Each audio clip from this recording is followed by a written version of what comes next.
hello friends আপোনালোকে গছবোৰ দেখি গম পাইছে কিমান বতাহ মাৰি আছে আৰু এতিয়া বতাহৰ সিজন আৰু মই ইয়াত বাহিৰত কি পঢ়ি আছো সব এখন কিতাপ পঢ়ি আছো এখন মৃণাল কলিতাদেৱৰ এখন সুন্দৰ কিতাপ অভিমন্যু কামৰ মাজে মাজে সময় পালে অলপ অলপ পঢ়ো আৰু প্ৰায় আধামান পঢ়ি শেষ হৈছে আৰু কেতিয়া শেষ হয় নাজানো কিন্তু কিতাপখন যথেষ্ট পঢ়ি ভাল লাগিছে আৰু একদিন ইমানেই বতাহ মাৰি আছে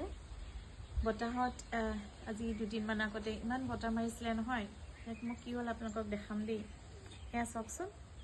এইকেইটা কি বাৰু গম পাইছে চাগে সকলোৱে এই আগফালে মানে আমাৰ কেম্পাছতে গছ আছিলে গছতে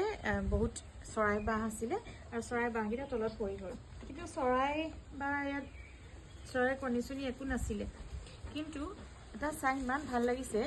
যে ভগৱানে চাওকচোন ইমান ধুনীয়া ধুনীয়া কলা দিছে সকলোকে সকলো জীৱ জন্তুক মানুহ এটা নিৰ্দিষ্ট তেওঁলোকক কলা দিলে নিশ্চয় ইমান ধুনীয়াকৈ তেওঁলোকে এটা বাহ সাজিছে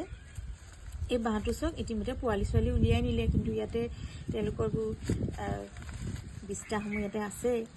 কিন্তু মুখখন বহুত যথেষ্ট ডাঙৰ হৈ আছে যদি এৰাই গৈছেও ক'ব নোৱাৰোঁ কিন্তু চাওক ঘাঁহ বাঁহ এই বাঁহেদি ইমান ধুনীয়াকৈ বাঁহ পাতেদি আৰু ঘাঁহেদি এইটো এটা বাঁহ সাজিছিলে আৰু এটা বাঁহ দেখাম দেই এইটো এটা চাওক এইটোতো ঘাঁহ আৰু বাঁহ পাত বেছি আছে ফুটাটো চাওকচোন একদম অকণমানিকৈ ফুটাটো আছে এইটো দিয়ে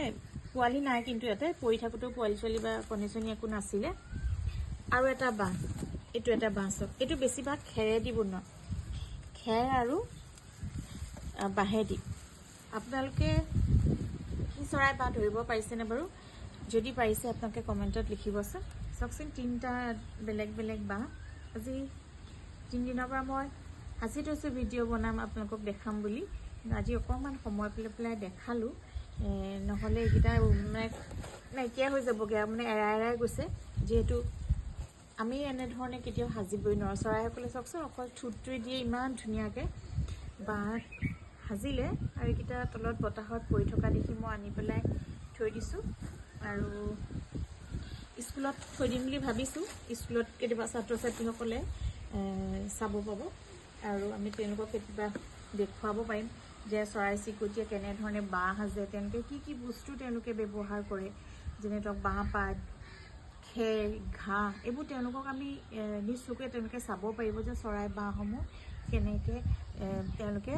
বনায় তেওঁলোকে ছাত্ৰ ছাত্ৰীসকলে নিজে এইখিনি চুই পেলাই বা একদম ওচৰৰ পৰা দেখা পাব সেইকাৰণে মই বাঁহকেইটা এনেকৈ সংৰক্ষণ কৰি থ'ম বুলি ভাবিছোঁ আৰু স্কুলতে ৰাখি থ'ম বুলি ভাবিছোঁ আপোনালোকে যদি এই বাঁহকেইটা চিনি পাইছে কি চৰাইৰ বাঁহ আপোনালোকে ক'বচোন আৰু লগতে এই কিতাপখনো আপোনালোকে সুবিধা পালে পঢ়িব মোৰ পঢ়িব ভাল লাগিছে থেংক ইউ